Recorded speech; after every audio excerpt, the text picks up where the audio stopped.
Oh, yeah. I love it. I love it's always like a variation on a theme. Surprise! It's a thing. It's a thing. It's a thing. This is not fantasy enough. No, I like this. This is fine good. by me. This is fine by me. It's and like this Tomorrowland. is Tomorrowland? yes. And this is Monkey Business. In case you couldn't We've figure it out already. We're already off and running. We've never had a formal introduction ever in our lives. Why start now? Why start now? We had a formal interview just a little while ago, so Yeah, now I one of think those things. we were so sedate and Yeah. everything that we. I'm calm. I'm mellow now. I'm like ready to go. Yeah, that's going I'm to change in a recharged. matter of 30 seconds. Yeah, give or take. So anyway, this is Chris. I am your host, and this is Monkey Business. With me, as always, is Billy. Hi. And Tanya. Hello. And producer Sherry. Hello. And another producer, Chris. Hello. And Zachary is here. Hi. We do not have a Rob today. So we only have what, Rosencrantz? Or We have Gildenfern? Rosencrantz and Gildenfern. Which No. one do we have? Rosenstern. Rosenstern. We have no idea. Gildenkrantz is not here. And you'd be right. and also with us is the legendary Dolly. Who's in the wrong spot? Yeah, I took her chair. I took her chair. I did. But on the phone is After so long. is we a voice haven't we heard have not heard in quite some time, and it's not a completely 100% healthy voice, I'm sorry to say, but Sybil is with us today. Hi, Sibs. Hi. Oh, how long you been under the weather, honey? This is going on week 3. Week 3. Oh my Lord, I'm a little rougher on the edges myself. After it's the caretaker's curse. Both of the kids were sick at one point or another, and so guess what happens? It's when you've been taking care of You get it. sick kids. You get it next. Well, So. I was told I had a sinus infection, took the Z-Pack, but was told I won't have a voice for at least another week. Oh, geez. Well, Yeah, you have to get well soon, honey bun. I will. All right. So we've done introductions. Now we're going to do some quick business because we're doing announcements now these days. So a big shout out to everybody because you're all cool. So a big shout out to all of our listeners. Everyone. We love you. All 10 of you. Well, we have more than 10 regular listeners. I think it's like 15 now. Yeah, but we're like some of those listeners. Yes, we're also a lot of those. do. Oh, I'm Guilty. supposed to listen to the podcast after Oh, I yeah. record it? Yeah, something Every like so that. often I do, but is that what we're supposed to do? Oh, we're supposed to actually critique ourselves. Wait, learn from us? I No. would critique myself really badly. We're That's actually we have Patreon subscribers at this point. So guess what? As of these past couple of weeks, we are getting paid for doing a podcast. Therefore, we are now official We're legit. podcast. We're legit. We're like professional podcasters now, which is professionally what? We're I don't know. professional. No, it's certifiable. Oh, Certifiable is what you're thinking. Inconceivable. Yes. You keep using that word. I do not think it means what you think. We should do a podcast on that movie. Hey! Guess what? Like right about now. What movie? Justice League? There you go. Thor. To the pain. Star Wars. Okay. Everyone was quiet after mine. How about the Fantastic Four? It's not a cloud. And if you need us after this, if you heard the interview last week, we'll be at the Home for the Inconvenient. Whatever the What was it? The Mechanicsburg Mechanicsburg Asylum for the Barren and Sullen. Unsullen. yes. Baron and Sullen. Yeah. Yes. So I don't know. The morose and sullen or I something got like Morose and lost. that. Sullen and the Home for And the Inconvenient. The home for the inconvenient, and that's we are I think definitely the Home from on our way there. Inconvenience It became a really, really long title for the home. I got lost at the third letter. So I got lost. But here we are. Wrong turn. We And, take lots of wrong turns. We digress. well, that's what we do, and we're probably going to be doing that a lot because last week's episode, the interview with Eric, was very, very focused. We had It was very nice, focused. a wonderful conversation with him. This week, however, we're going to go back to our usual. We have no idea what we're doing half the time moment. I think he needs to come in and diagnose us all. Oh, Actually, I think he that's probably why we're all did. scared yeah, to talk. Tanya. We I don't don't want think to he has that kind of time. Tanya. I bet he was able to sum us all up in a matter of seconds. If he's been doing this long enough, Yeah, he's a veteran able to, professional. Yes, comes he's into able this to, comes into this studio and spends the time with the few of us 50 here. some odd minutes with us. Yeah. Yeah. Okay. Yeah. It's like a session already. Oh, it really is. It's the get to know you, the intake. It is the appointment. intake.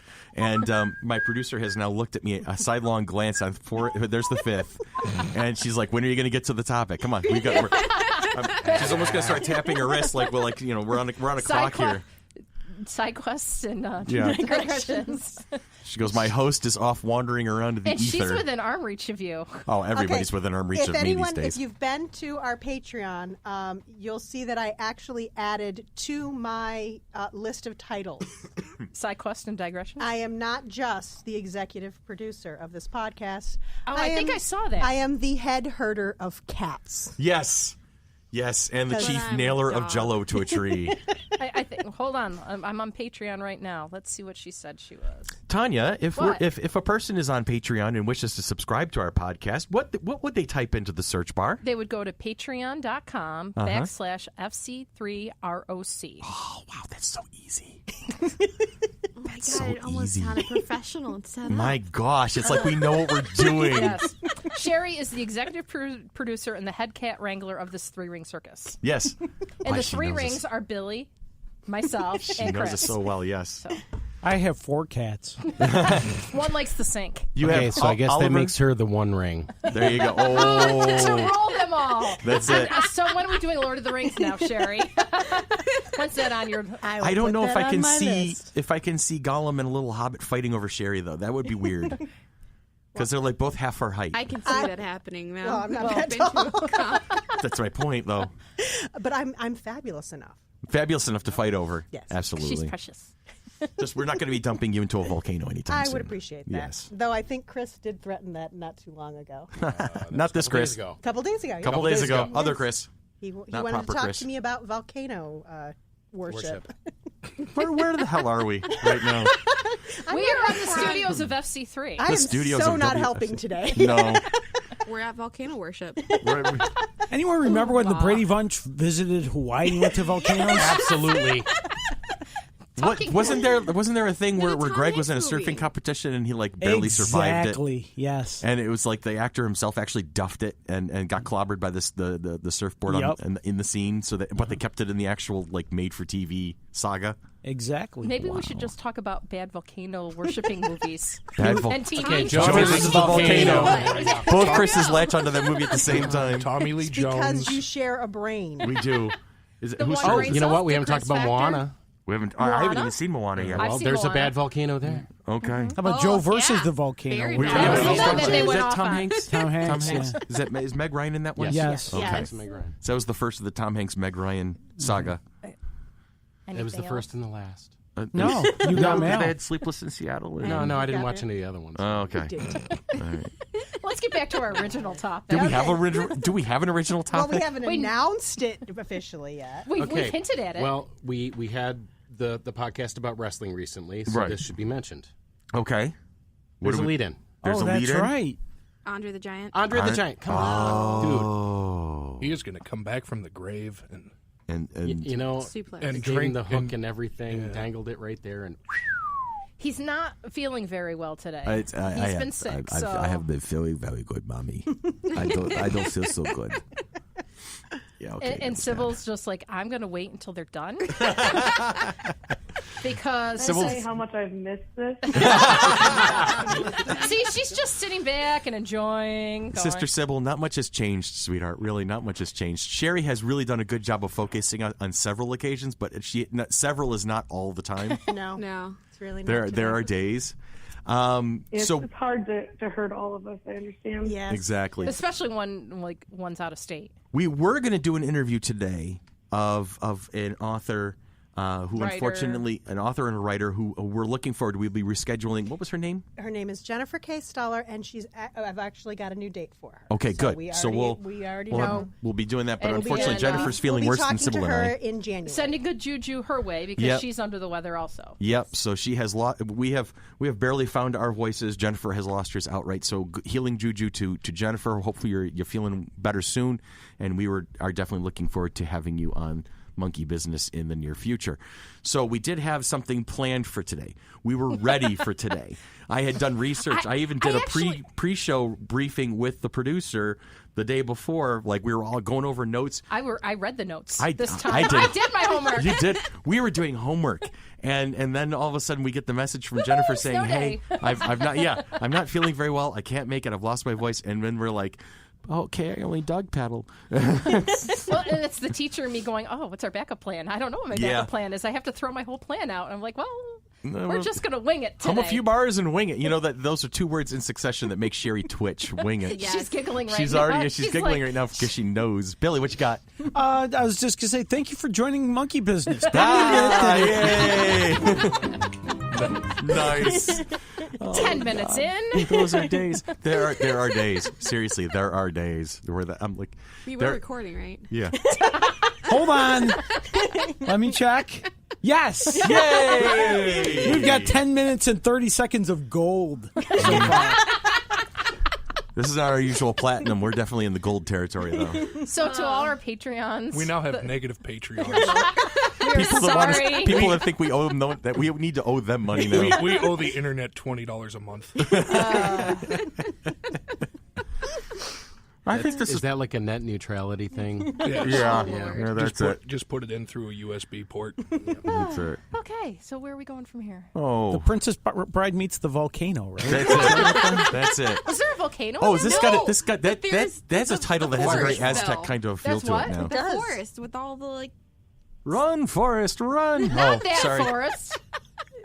and the Princess Bride. There's swamp. no volcanoes, but there's the fire swamp. There's the fire swamp. Oh, Okay. I okay. was looking for the words. Brings They weren't new coming. meaning to my name is Inigo Montoya. Oh, yeah. You killed my father. Prepare to Prepare die. to die. By fire. We've been making several references to one. It's basically we've Three talked about it Finger Death. often. It's one of our favorite movies.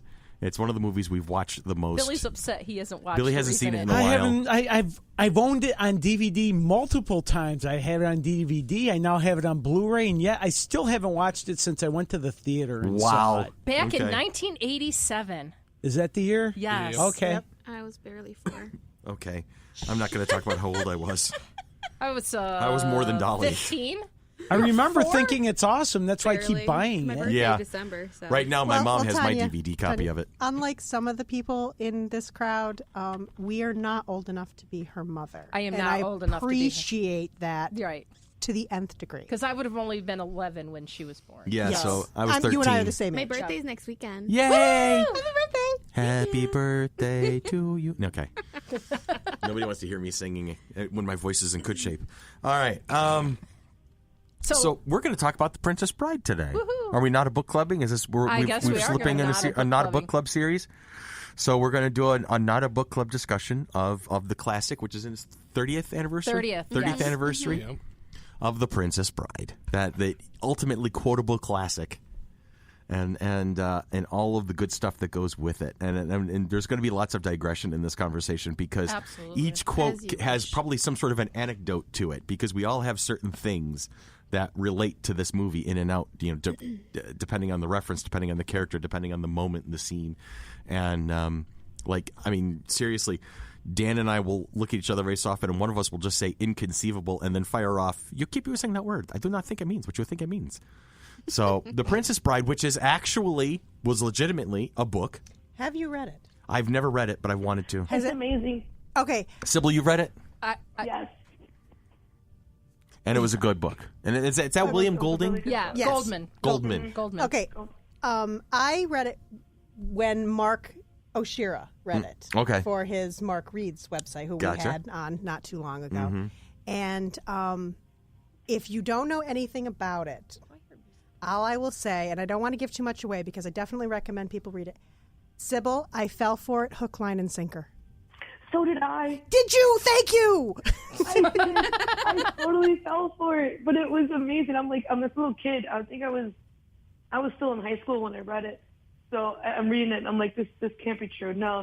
This is. Oh no. This Okay, can't now I be. don't Oh feel. no, this is. Now I don't feel so good because I fell hook, line, and sinker for it for like 4 years ago. Yeah, no. I was in high school when I read it. And she read it to me. Oh. She told me Were you not everything feeling what was good? going on. Now, a little bit of trivia. It was written for the author's daughters. William Goldman wrote the novel The Princess Bride in 1973 and told Entertainment Weekly that he had 2 little daughters and he thought that they were about 7 and 4 at the time. He goes, I'll write you a story. What do you want it to be about?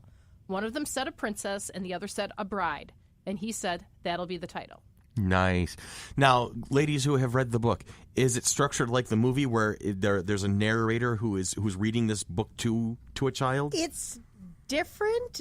Basically, the premise of the book is he's actually rewriting an older book. Okay. That this was a very old book that his father had read to him, and he gave it to his son, this fictional son, because it's William Goldman is supposedly telling this story, and that he gave it to his son, and his son was bored with the book, and he couldn't understand how his son could possibly be bored because it was the most exciting book ever until he picked it up for himself, and he realized that his father had skipped over all of the really, really boring parts. Aha. So he got permission to rewrite the book. Okay. As he remembered it as being this exciting and romantic tale. But in the book, it supposedly is a true story, and these are real people, and this is a real these are real countries, and I fell for it. Okay. I'm like, Because oh of the my way it was God, written. I didn't know. And this, that, and there was like behind the scenes in the movie stuff that they're talking about, and I fell for all of it. I really did. Afterwards, when I told Chris, I said, honey, none of it was true. He's like, yeah, I know. Now, why didn't you tell me? Dolly had a question, and I didn't hear the answer to it. So, but when you were reading it to Chris, was Chris under the weather at the moment? Was he like sitting in bed under a blanket, eating his With a Bears jersey on. with a Bears jersey on? No, it was just in passing. You know, Okay. It was, okay, I just read this last night. You got to blah, blah, blah, blah, blah. Oh, okay. Yeah. Oh my God, this Inigo Montoya, he was a real swordsman and blah, blah, blah. And I'm like, I fell for all of it. I'm so ashamed. Sucker! And that's impressive because it's hard to pull one over you. Yeah. It really is. So the fact that you got no, Chris is debating that one. No, Chris is going to argue that point. No, that's fine. That's fine. All right, so if we're going to do this properly, we got to do it in our book club format. So it starts with little Fred Savage. Oh, Fred Savage. Oh my God! I mix the two up all the time. Tiny Fred Savage. Yes. You know, and I forgot. It's like even when he showed up in a sitcom that got quickly canceled. Oh yeah, that He one. still looks the same. He still looks the same. He's just taller. Yeah, he has not aged. No He's just mole. gotten bigger. That's all. And his nose is bigger. No mole. No mole. Well, it happens to the best of us. Molly. But Moly You totally went to a totally different movie there. oh boy, oh boy. Sorry. So it's gonna be that kind of a week, huh? Okay. So here we are, and he's in bed, and the mom comes in and says, "Your grandfather's here." Oh, he's gonna pinch my cheek. And she's like, "No, he's not going to pinch your cheek this time." Sure enough, Peter Falk, the legend, the late Peter Falk, comes in. The first thing he does, he grabs Fred Savage by the face, and Fred, the deadpan look as he's looking at his mother, Fred, he's just looking at her like, "He's pinching my cheek, Mom," you know, that kind of a thing. There was no other reaction. I just thought that was just a great moment. He's just sitting there like, "Yeah, okay, here we go," and then it is introduced. Grandpa is saying, "I'm going to read you this book. I read this to your father, and I'm going to read it to you," and it starts off right off the bat. And I think the whole lacing the interaction of the grandfather and the grandson throughout the whole movie, that was just one of the more priceless devices I've ever seen in a movie of that type, because it kept you connected, I thought, to the movie. But also, they do it sometimes they do it in the most unexpected places. Like, you're into the story. You're in, like when Buttercup jumps into the water and the shrieking eels are coming, and then all of a sudden it cuts to the bedroom and you go, she doesn't get eaten by the eels. and so you're like, wait, what? even as watching the movie after like 100 times, I still get caught by that one. I'm like, wait, what? Where? Oh, okay. Is this a kissing book? Is this a kissing book? It's got sports. It's got revenge. It's got true love. What's that? It's a kissing book. So I really enjoyed the interaction between the grandfather and the grandson. I thought that was just a great dynamic. The two actors played off of each other really, really well. Mm-hmm. And I miss Peter Falk just for that part alone. You know, Columbo, years and years of successful TV show. Columbo, be damned. The grandfather in Princess Bride is what I'm always going to remember him The funny as. thing is too, like, as a kid, my mom loved Columbo, So the first time I saw Princess Bride, I see, hey, it's Columbo. Little Savage there, and he walks. I'm like, oh my God, it's Columbo. He does other things. And he was wearing a trench coat. Yeah, and did nobody else pick up on that? They made him look older, and I'm like, oh, but he's not Columbo. And at the very end, when it's done, and he's putting the book away, and he's standing there in the grandson's doorway, and he's patting him. All right, okay. I almost expected him to say one more thing. The funny thing is, I knew him from Princess Bride before Columbo. Before Columbo, okay. As weird as that is. Well, that's not that strange in this day and age. No, seriously. I can honestly say I haven't seen Columbo. See, there you go. My mom loves all those crime dramas. Columbo, Monsieur Poirot. Kolchak the Night Stalker. Wait. Oh, I love Kolchak. Hello. It's Billy's jam. There it is. Sibs. Was it Silk Stockings? Sibs, my love, do you remember the first time you watched that movie, Princess Bride? Do you remember? I was young Okay. the first time I watched that movie. We had two movies that we would watch all the time. It was The Princess Bride and Spaceballs. Okay. Those are my two movies that we would Two watch classics. all the time. And I mean, I was a little kid at the time, and it's honestly what made me fall in love with any kind of fantasy type anything, honestly. Okay, I have a question, Sybil. Are you my sister? Because she constantly played those two movies when we were kids. Yeah, I did too. And why not? I mean, they're amazing. I mean, we're going to not a book club Spaceballs one of these days. Oh my God! I'm going to go to the retirement home. I saw those after I graduated from high school. Far after I graduated from high school. Yeah, same here. Same here. I'll see you at the old folks' home. The home for the inconvenience. and sullen. And sullen. That's me. Because Get you off missed my these lawn. movies. So I think the last time I saw Princess Bride, I think was 5 years ago when I did the movie night for my 40th birthday at our house. Oh yeah. It's like I think that's probably the last time I saw it. I've seen bits and pieces of it, but I think that's the last time I really sat down and watched it. The last time I saw it was because I had just finished reading Carrie Elway's book, As You Wish. And he has a very long thing in it about the training for the fencing scene. And how, I mean, they did not want that to be cut, faked, nothing. That was one complete shot. It was one take? Right. Yeah. They did that all in... insisted on it to the point where they practiced for hours and hours and hours, for weeks and months. Yeah. And he was 4 months when they weren't shooting. But I have something to tell you. I am not left-handed. And so it was such an amazing. I just read that chapter, and then I'm like, I have to watch that scene. Yeah. I have to see it. Knowing that, I have to see that scene again. And that was the last time. Now, I Sherry, you got the it. title of Carrie Elwes' book wrong. It's not As You Wish. It's As You Wish.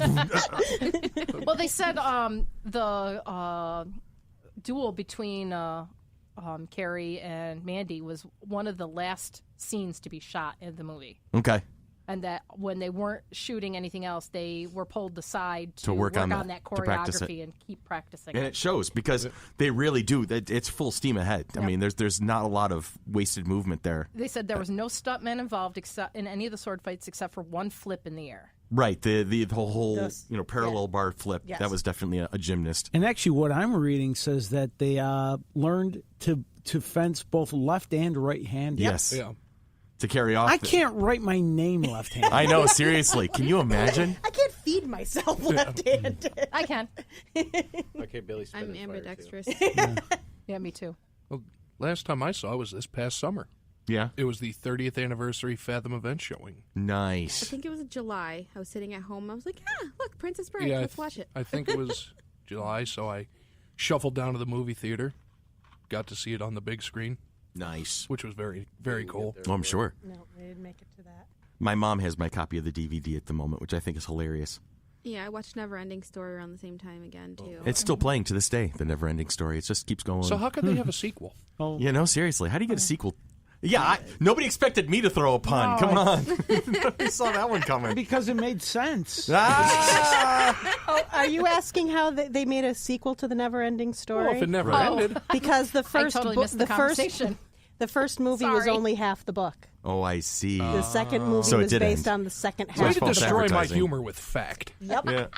It's like the It's video my games. job. It's like the video game series Final Fantasy. If it's the Final Fantasy, then why is there a Final Fantasy 7, 8, 9, 10? And how was there a Last Exorcist Part 2? If it was the last one, There's a podcast in this, Billy. I'm pretty sure they there's never a podcast made a in here second somewhere. Last Unicorn. It was just the one, and it survived. Yeah. Well, they're looking, other than those 15 inconceivable facts, another one was, for a long time, no one was able to make this movie. At one point or another, Robert Redford, Norman Jewison, John Borman, and Francois Truffaut all tried to get the book made into a movie, but due to a series of unrelated incidents, greenlighters getting fired, production houses closing, it languished for years. And one of these proto-Princess Brides, a then unknown Arnold Schwarzenegger, was supposed to play Fezzik. After several false starts, Goldman brought the rights back to the book. Bought the rights. The movie only got made because Reiner had built up so much goodwill with movies such as This Is Spinal Tap and The Sure Thing that the studio 20th Century Fox offered to make any project of his choice. Interesting. Can we not a book club? Spinal Tap? Spinal Tap. Yes. I have to watch No, we it. can't. I'd have to watch it. I've never We have seen it. armadillos in our trousers. That podcast will go up to 11. Yeah, that one's going to go to 11. Sorry. But you're You the know how producer, they so got you tell us what we're Andre going to to play in cover. it? What's that, Sib? Do you know how they got Andre the Giant to be in the movie? Tell me the anecdote. They asked him. Well, the only reason he was able to be in the movie is because he was actually injured and was recovering from an injury to his back. Oh, wow. So that's the only reason he was able to take off time from wrestling to be in the movie. And every time you see Carrie Elway's play a person on his back, it's not actually Andre's back. It's somebody else. It's a stunt double. Or he's standing on something and he's not actually putting any weight on his back. Gotcha. I do remember that. Yeah, because I also had heard from, it was, I think in one of the bonus features about the making of it, Robin Wright had said it when she weighed maybe, 100, 105 pounds at the time, he couldn't even lift her. Wow. Because of how bad his back was. But she, in his arms at the end of the movie, she looks so absolutely tiny. Yeah, she looks like a baby because he was, Huge. a literal giant. Yeah. But yet he couldn't lift anything, unfortunately. I saw him in person, and he was imposing. Oh, I'm sure. That's what I've heard from everybody that saw him. It's like the Pentagon. You don't get a scale of how big it is until it's right in front of you. Right. When he looks your size and you're, a story above him. Yeah. Yeah. Jeez.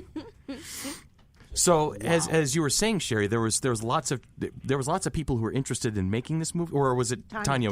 Tanya was just saying that there was a lot of people interested in making this movie, but it just kept not working out. So suddenly now we have this cast who we've come to know and love, and that's the lightning in the bottle. I think I can't imagine anybody else making or being involved in this movie at this point. If they ever try to remake it, I would probably bomb the studio. I would no. Okay, this is taking a dark turn. I'm sorry. And podcast I over. would Yeah, there we be go. very upset. So read that, because Sherry just found an interesting little piece of trivia about the character of Fezzik. Liam Neeson revealed on the Graham Norton show that he auditioned for Fezzik. Director Rob Reiner scoffed when he heard that Nielsen's height was only 6'4". No, for my own personal reference, I'm 6'5", so it's like I would never have. It's like, of course, I'm also freaking. I'm a stick compared to Andre the Giant, but Well, isn't Andre the Giant like 7'6"? he was 7'6" and something like 500 pounds. He was a massive human being. 5'29". Yeah. Oh, 7'4". So we have this lightning in a bottle, once in a lifetime, once in a generation cast. With Carrie Elwes and Mandy Patinkin and Robin Wright and Wallace Shawn. A Wallace lot Shawn. of people kind of forget about him because he wasn't in that long. That was a definitive huge integral character. part. Do you know that for his entire life, since he made that movie, he has never felt that he was worthy of it? Yeah. He actually thought every day they were going to fire him, that he wasn't of the same caliber as the other actors in the film, and they loved him. Yeah. Oh yeah. They thought he was amazing, and he never felt comfortable. Always thought that it was over. He was going to get fired any second. They were going to recast the role. You get those Was moments. this Wallace Shawn? Yeah. Yeah. Yeah, Vicini. You get these casts where you look at the actor and you're like, I cannot imagine anybody else playing this part. Like Viggo Mortensen playing Aragorn in the Lord of the Rings movies. There's nobody on the planet who could play that part. All right, so it's the same with Sorry. Bring it back to thank you, Terry. Okay, Tanya, easy. So that was a recast. Yeah, that was a recast. Yeah, he wasn't originally supposed to. Well, yeah, but it worked out well. I remember, but we can talk about that in the Lord of the Rings podcast. Yeah.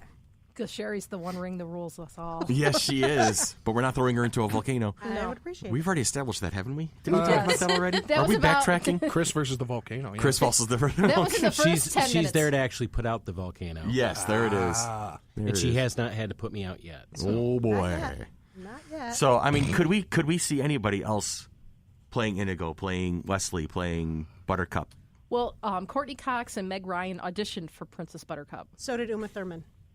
See, I can't see it. No, No. I Meg really Ryan, can't. maybe a And young Meg Christopher Ryan, Reeve was considered for Wesley.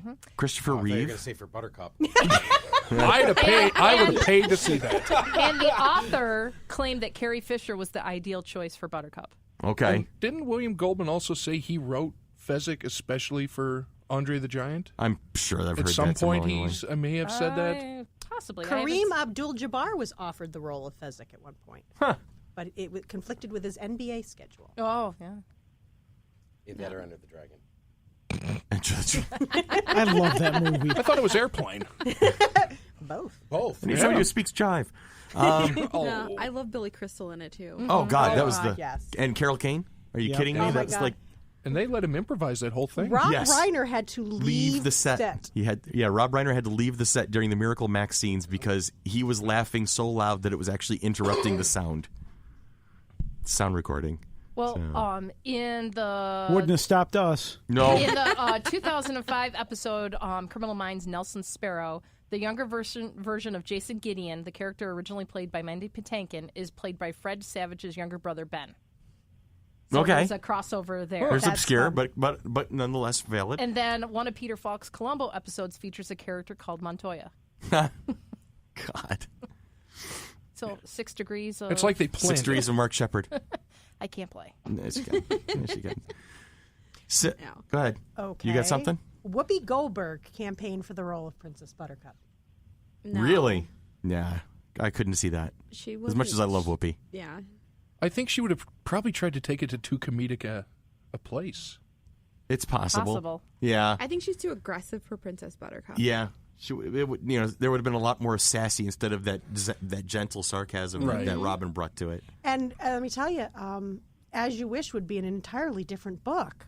Because what my cousin Melanie and I always say is that it should be called As You Wish or All the Reasons Why I'm Still in Love with Robin Wright. Yeah. Oh, is that a thing? Is that a thing where he was? he is not. he gushing? He is not the least bit trying to hide the fact that he was Love. crazy about her. Okay. And maybe that's part of the magic. Is just you could see that he chemistry. states that they all were pretty much in love with her. Okay. Well, that's easy. That's easy to Yeah. be in love with her because she's just so freaking awesome. She is fantastic. She's why I watched House of Cards. Oh yeah. See, there's a Wasn't show she I a fell relative off of. unknown at the time? She was on Santa Barbara. She was a soap opera star. To me, I was like, "Oh my God, it's Kelly Capwell!" I watched that Okay. show. I couldn't tell. I was a huge Santa Barbara fan. Oh, I loved it. So when I saw, I'm like, that she was the reason I watched the movie. Was because it was Kelly Capwell. Come on. And now she's a general. And And now now she's a general And in a movie that Dolly will never watch. no. Sybil, were you aware of any of the people in the movie other than Andre the Giant, who I guess would be the obvious one? But were you aware of anybody before the movie came out? Well, no, I was way too young. I mean, I was 2 when the movie was released. Oh, okay. So I was very, very young, and I mean, as I grow older, I'm like, oh, he's in this and he's this. Oh, Billy Crystal. Oh, I've seen tons of Billy Crystal stuff. And Carrie Elways. I follow his career and stuff. But no, when I was younger, they were those characters. See, I only knew Christopher Guest, Billy Crystal, obviously, and because I'm a comedy nerd, Peter Cook was a British comedian who had a duo act with Dudley Moore. Oh, right. before He was the Dudley bishop, wasn't he? Yes. Moward. So, as a fan of comedy, it was Billy Crystal, Peter Cook, and Christopher Guest. Okay. Who I was very familiar with, and Carrie Elways and Robin Wright. fine actors didn't know who they were at the time, though. Okay. But a And lot Andre of the familiar Giant faces. is a wrestling fan. Actually, I went because I was a wrestling fan, and Andre the Giant was in it. See, there you go. That's why I first recorded it off of TV, because of Andre the Giant. See, with me, I knew Fred Savage from Little Monsters, which I absolutely loved and adored that movie. And then I saw Princess Bride. So I knew Columbo, and I'm like, oh, that's a kid from Little Monsters. And then I see Andre the Giant, because I grew up in a wrestling family, and I was like, oh my God, it's Andre the Giant. And I was just hooked. Thank you for joining us. Thank you. We don't dead air often, but when we do it, we're all kind of staring at each other like who's going to start talking? Like where do we go? Where do we go now? from here? To the Mouth fire agape, swamp. drool from the corner. You know, I don't think we may have started touching on the plot. Yeah, we almost the did. grandfather was Was reading reading a the story. Yeah.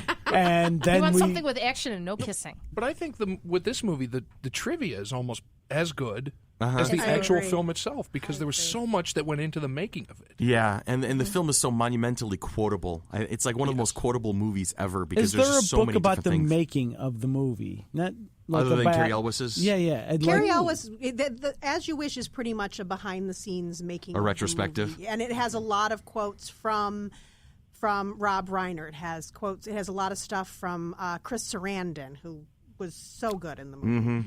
And it's just a nice guy. Yeah.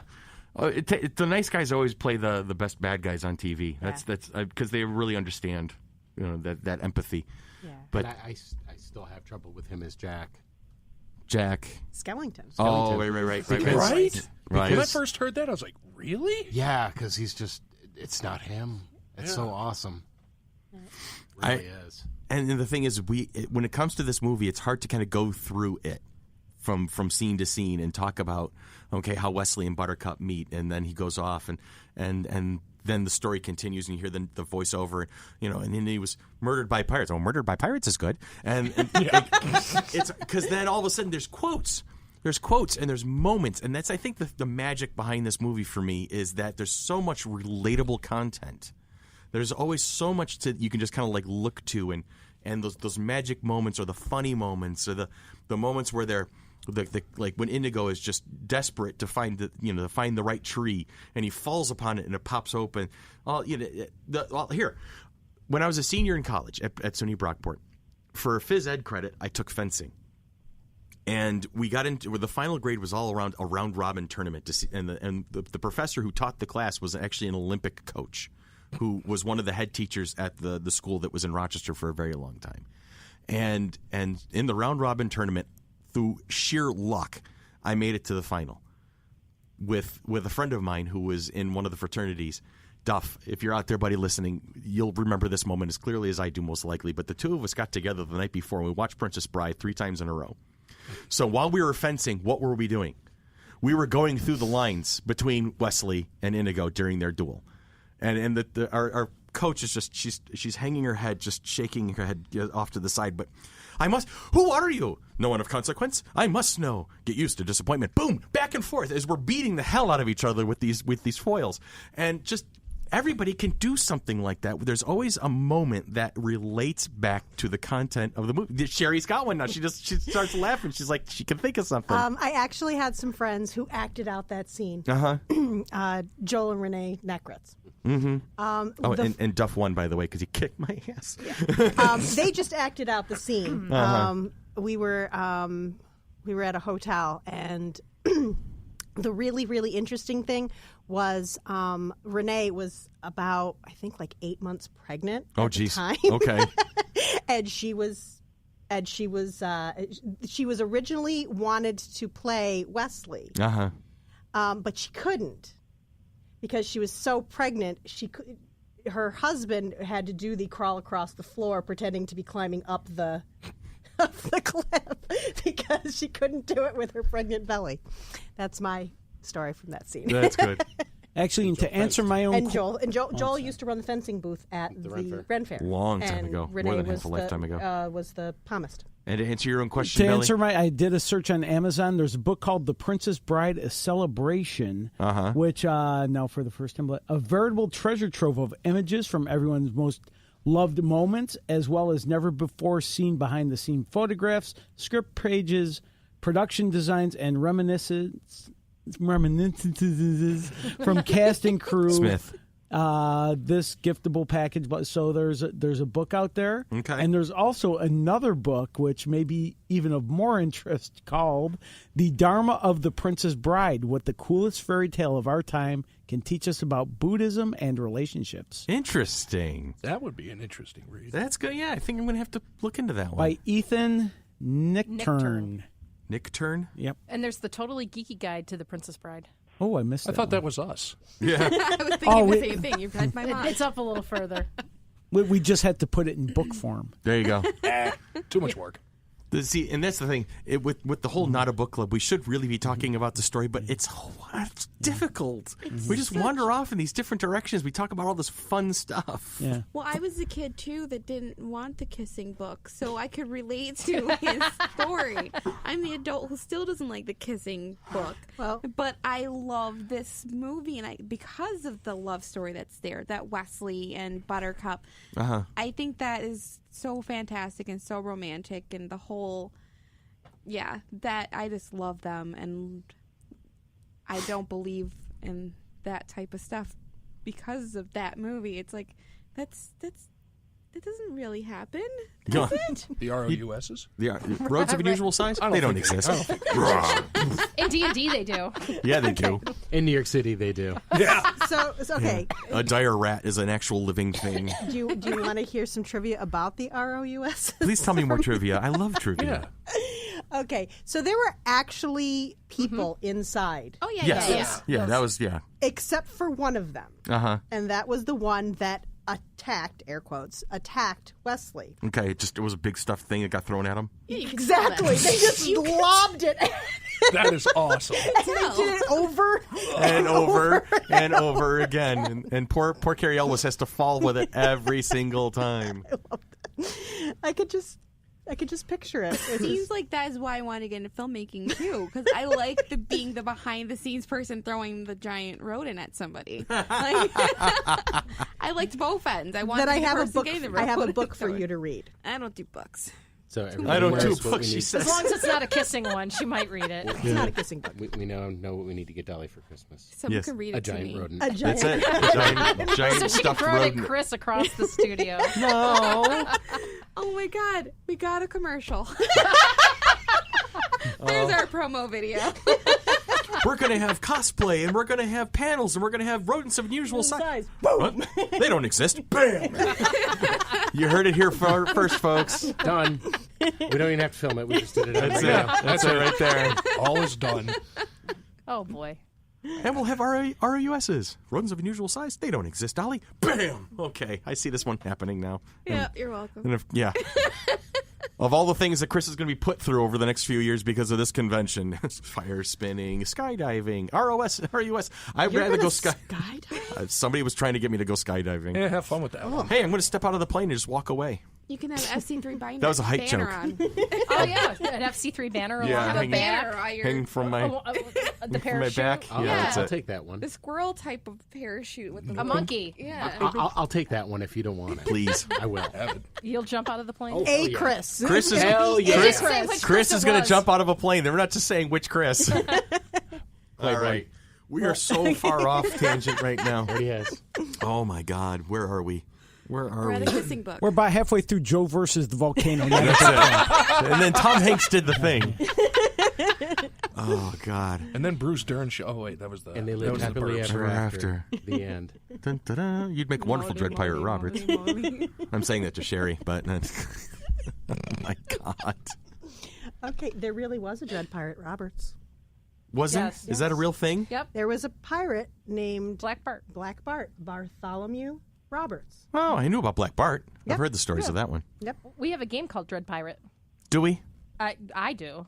It's a. Is that the one that board- your friend of the No, that's Dread Curse. Dread Curse? But Okay. Dread Pirate is this is fabric board. Mm-hmm.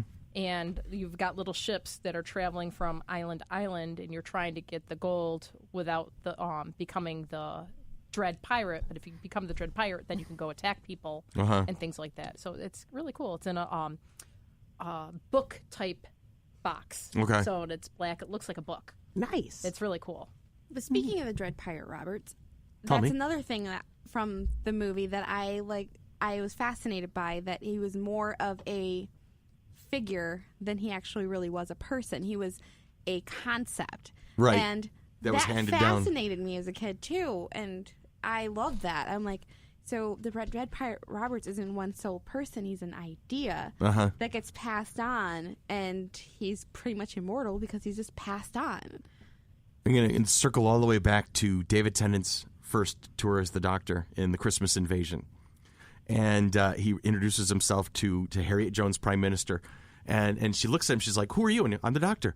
Oh, are you another one, or is the title just handed down? As soon as she said that, my wife next to me goes, oh, is that like the Dread Pirate Roberts? It just keeps getting handed down?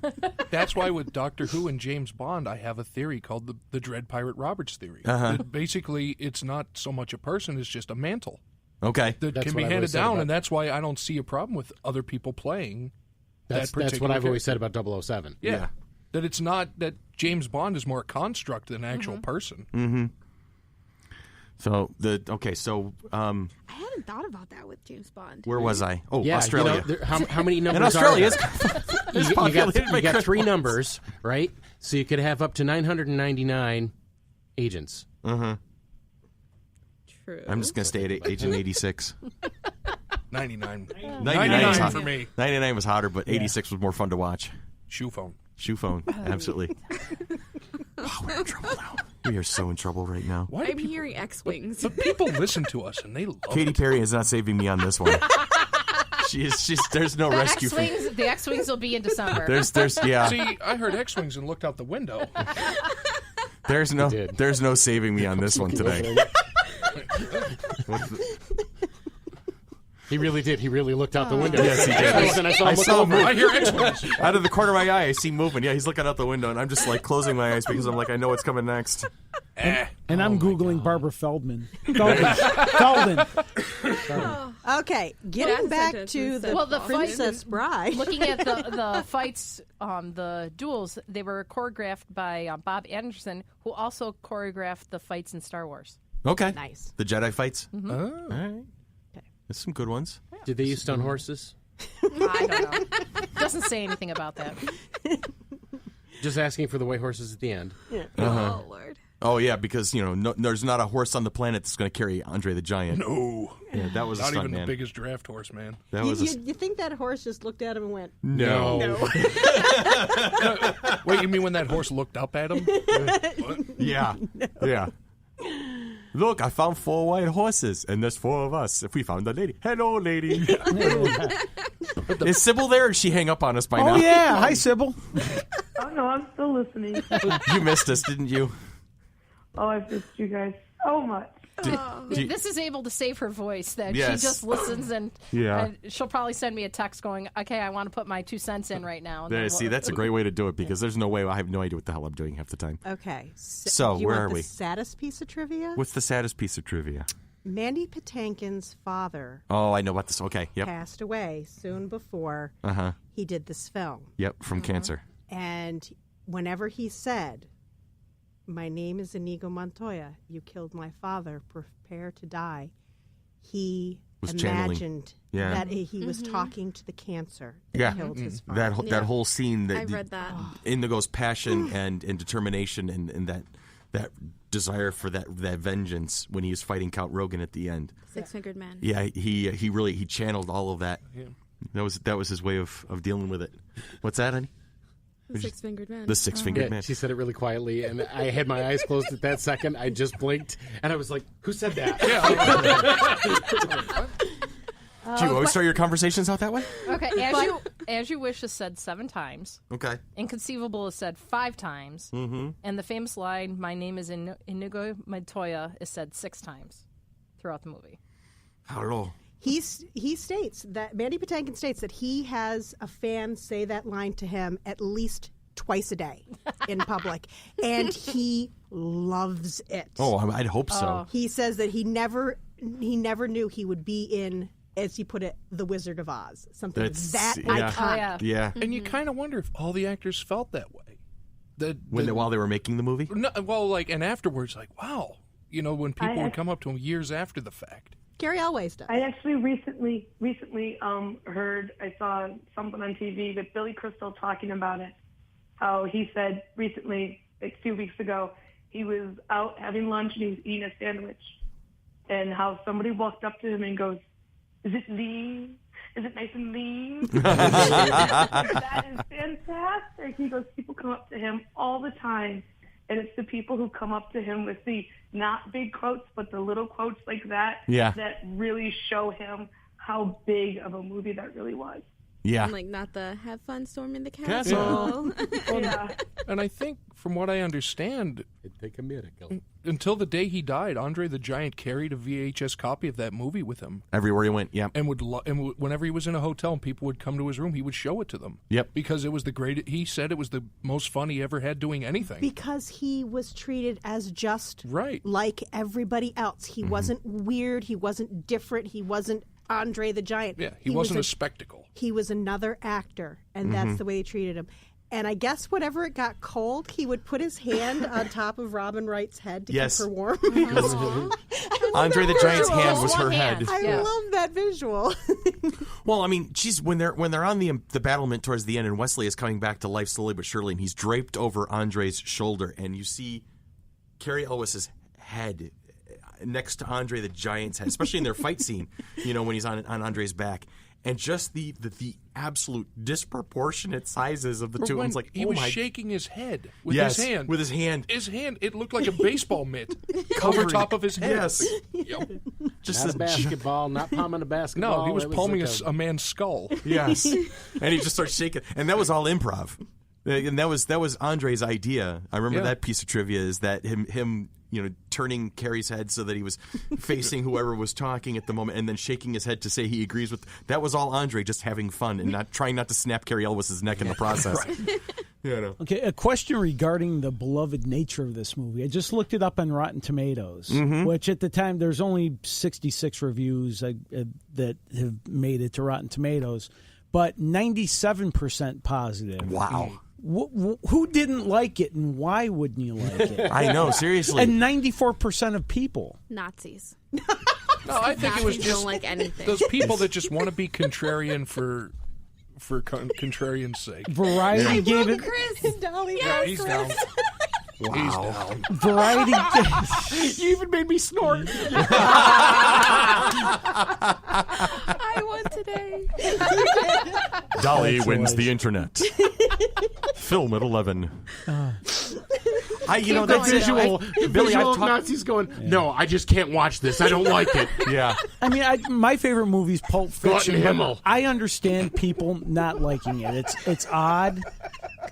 It's. Bye. Chris is going to go hide in the corner now. He's red. We have lost other Chris. Wow, he's the color of a crying. rotten tomato. Yeah, that's it. Oh, Lord. But that's the thing is I've talked to several people, and we'll talk about Pulp Fiction in a second because I know you were mentioning that. But I've talked to several people over the years that this movie has been out. Every time I mention it, everybody lights up. It's like, oh my God, yes, I love that movie. I mean, I haven't seen it in years, but I know I loved it when I saw it. And I will watch it again now thanks to this podcast. See, and we didn't give away anything about the plot, so No. you're in good order there. It's an action movie with no kissing. I hear she died at the end. Yeah, No, that's there's it. kissing at the end. Yeah, well, like No, let him do the the boat kissing. sank. The boat sank. Oh, And then man. Captain Jack stepped off of it and walked right down the dock. Wait, And Norman Bates is his own mother. But yeah, What? like Pulp, They were all dead. And I'm my Yeah. own girl. Originally. We're good. But Billy, you were bringing up Pulp Fiction. Well, just in general, I was just saying I can understand how someone wouldn't enjoy a movie like Pulp Fiction. Right. It's not necessarily for the masses. There's weird time shifts and unlikable characters. Princess Bride is a perfect movie. Mm-hmm. You know, it really is. I've heard Wizard many of people Oz. say that. There's a few perfect movies, and this is one of them that I don't understand negative reviews for. Every movie I loved, I can say, well, I can understand why this person wouldn't like this. If I ever find anybody who says I didn't like The Princess Bride, I'm going to have to take them to task and just to understand. But this really, you're not the first person I've heard ever call this movie the I still perfect remember movie. one of my favorite movies. Maybe it was. Chris is still gone. He's still laughing. He looked at Dolly. A movie I like, strangely enough, is called Talk Radio.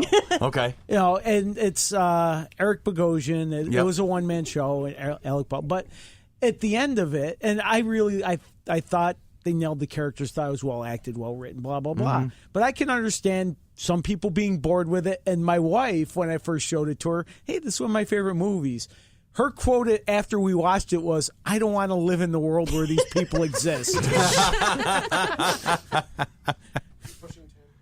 Pushing Tin. Yeah, that's another one. That's just like, what is going on here? I tend to like movies with unlikable characters as leads. So whether it's Glengarry Glen Ross. I love that movie. Yeah. That is intense. I love that movie. It's a very intense movie. But Princess Bride, who doesn't like Princess Bride? I'm done with my rant. He goes again. He's breaking. Chris, do we have to banish you to the production studio? That's it. That's funny. Every time somebody says, who doesn't like this Princess movie, Bride. that's it, he's gone. Chris, you need to concentrate. I hear Kelly going, Nazis! Maybe there's a camp for that. I don't know. We're going to get letters. Strangely enough, from the Nazis. Even they like the movie. Seriously. It's like, wait a second. This movie appeals to everybody. I don't understand why you would say such things. I know nothing I see, nothing I hear, nothing. Apparently I just channeled... The Princess Bride is charming. I see charming. I just channeled Sergeant Schultz right there. From Hogan's Heroes. My God. There are days where this podcast goes completely off the rails. And great, now I have John Barrowman singing It's Springtime for Hitler in my head. As you should. As everybody should. That's it. We're going to have a Mel Brooks podcast coming up soon. Oh, yes. That has to Talk be a about thing. going off the rails. Yeah. There's no on the rails if we're talking about Mel Brooks movies. Oh, my God. Beautiful. We're 56 minutes in, and we've described the first scene of the movie. Thank you, ladies and gentlemen. But you know, that ought to pull some of the listeners in that haven't seen the movie to see Who what. hasn't seen it? I know. What rock are they Riker living? hasn't seen it. Tyler hasn't seen it. Two of my kids haven't seen Maybe it. the current up-and-coming generation You of failed as a preteens. mother. No, it's... Oh, shots fired. Yeah, well, Riker can't sit through anything more than 5 minutes Okay. anyway. I'm going to Google. I will say that I realized a couple years ago that Monk, you I hadn't had seen it? that I had failed as a mother because I had never showed Monk a Steve Martin movie. Parenthood is one of my favorite. Oh, that's an excellent movie. But you know what? How Unfortunately, dare you? Hey, Not you show gonna be in Parenthood. that later? Roxanne, come on. unfortunately, And the electric ear cleaner. Unfortunately, the movie that I actually showed her, she just didn't get. And it's my favorite Steve Martin movie, and she just didn't get it. Let me get Dead Men Don't Wear Plaid. Yes! Good Lord. I haven't seen that movie. That is an awesome movie. I like it myself. It's okay. I told my brother he failed as a parent because he hadn't shown his son Goonies. And I'm like, we're fixing this right now. Oh, yeah. Now my nephew walks around, baby Ruth. I think Tyler's you seen guys. a lot more of the movies, but Riker, who's 9, he hasn't. Yeah. All right. So let's go round robin around everybody here. We'll start with Sybil. And my question is this. Round Robin. Round robin, right? Anyway. As you wish. My question is this. I can't. All of a sudden, suddenly I just blinked. Yeah, there it is. Thank you, guys. His Appreciate question that. is, where is my brain? Where did my brain go? Top 5 perfect movies of all time. Where does this one rank? Number 1, number 2, 3, 4, 5. That would be to Sybil first, right? Yes. Go to Sybil. Yeah. She's thinking. She's thinking. This for me personally, this would always be number 1. Yay. This will always forever be my all-time favorite movie and the best movie in the world. Like when I get that question, what's your favorite movie? Princess Bride. The first thing I say. I've developed friendships over just quoting the movie to each other. There you go. And that happens. I made a friendship that way.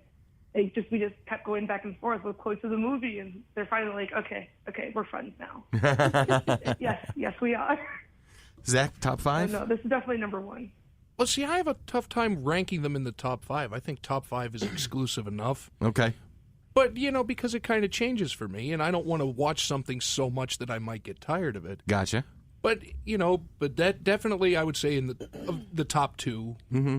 Just for quotability, the other one I would throw in there would be Caddyshack. Nice. just for quotability sake. But Princess Bride, as an overall story, not much can top it, if anything. Dolly? It's up there. I got Princess Bride, Goonies, Spaceballs. Like, those are, like, my favorite movies as a kid. Mm-hmm. Like, I had to watch those 3 movies all the time. How about you, Billy? It's funny. I wrote a blog once with my top 10 favorite movies, which over the course of time is, and like I said, Pulp Fiction's my favorite movie. Okay. But Singing in the Rain. Oh, wow. I think yes. is perfect. I love Singing in the Rain. That's an amazing. Gene Kelly? Yeah. It's the only Gene Kelly movie I like.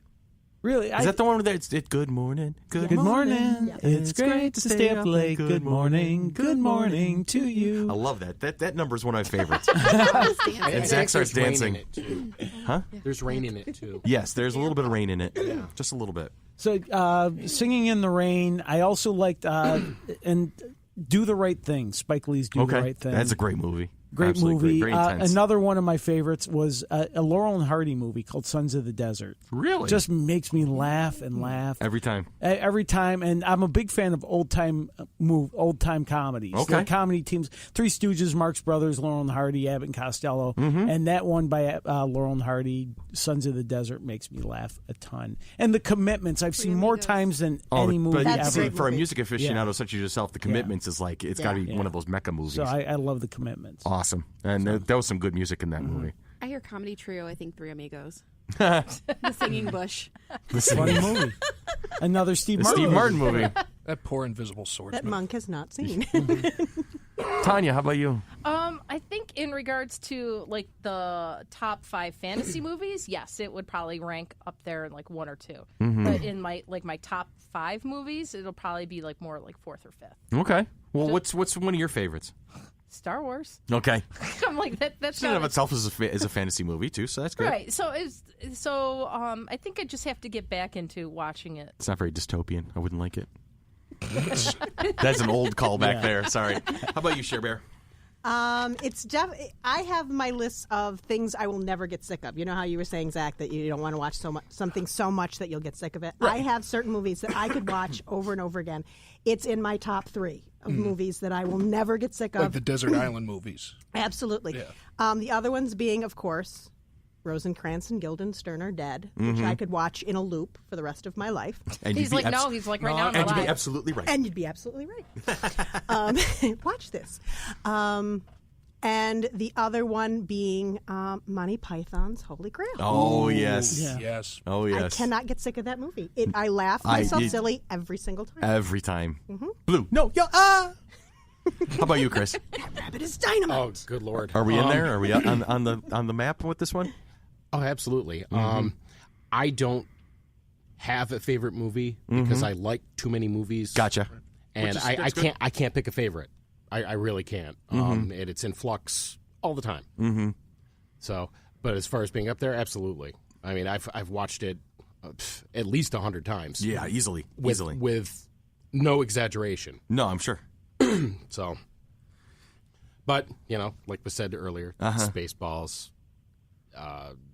Holy Grail, all those I've seen dozens of times. So, Yeah, those are the 3 movies I would never get sick of, like Spaceballs, Princess Bride, and the other Wonder one I Woman? said earlier. No. And Wonder Woman. The animated? She still hasn't seen Wonder Woman. I know. For me, it was $5 and I still didn't want it. back in the 90s when in the early college to before family years came along, and we had our season tickets to Sterling, and it was our cluster, our clan, our gang that would always go. We had our tradition. The Friday night before opening day at the fair, we would all get together at my buddy Todd's house, and we would eat pizza and drink beer and have a great time, but we would have a movie night. It was the same every year. It was our tradition. It would start with Kevin Costner's Robin Hood, Prince of Thieves, Men in Thieves. Men in Tights. I'm tired of Leave Me Alone. And Holy Grail would be in there. And Adventures in Babysitting? Adventures in Babysitting was always Once bitten. So it was Robin Hood, it was Holy Grail, it was Excalibur. Scroll 2. And the final movie was always, every single year, was always Princess Bride. That was the one. And like 90% of us that were in that room, which was usually about a dozen guys and our girlfriends and whatnot who humored the hell out of us, 90% of the people in that basement watching those movies Could quote every line. would quote every line. We would divvy up parts somewhere unofficially. It would just kind of just blend into it. So we would play different parts every year. And then we would be all in garb the next morning in our cars driving out to Sterling. That was the beginning of the Sterling season for us, was that movie fest. And it was always ended with Princess. Princess Bride was the movie that put us ready to go for our season of being at the Renaissance Festival. I approve of all those movies. Except for one. Because you have this whole thing about Arthurian legend. And you bought it for me. And I did. Because I watched it when I was very young, before I knew anything about Arthurian legends. Uh-huh.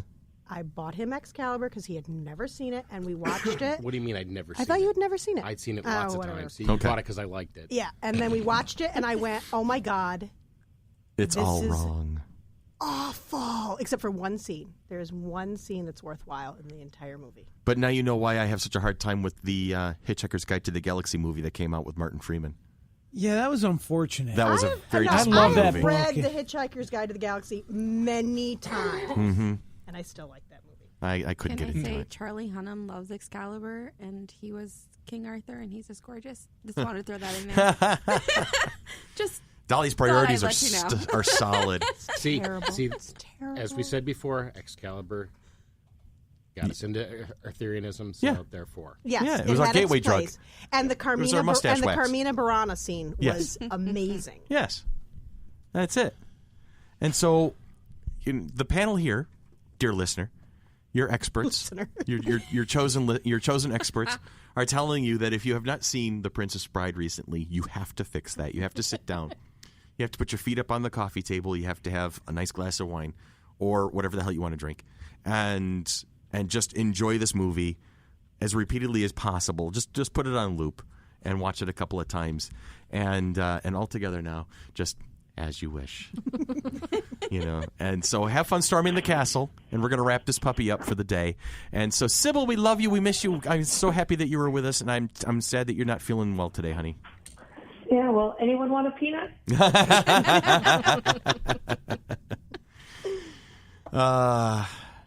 That's it. And that's that. I got cut off by my own out cue. And this is Chris. For Zach, for Dolly, for Chris, for Sherry, for Tanya, for Billy, and for Sybil. to the fire This swamp. has been Monkey Business. To the fire swamp. For the Fire Swamp. Have fun storming the castle. Like us on Facebook. Find us on Facebook. Find us in June of next year. 9th and 10th at the Floriano Rochester Riverside Convention Center. This has been Monkey Business, and we're going to go watch this movie now. At least Billy is. Yes, I am.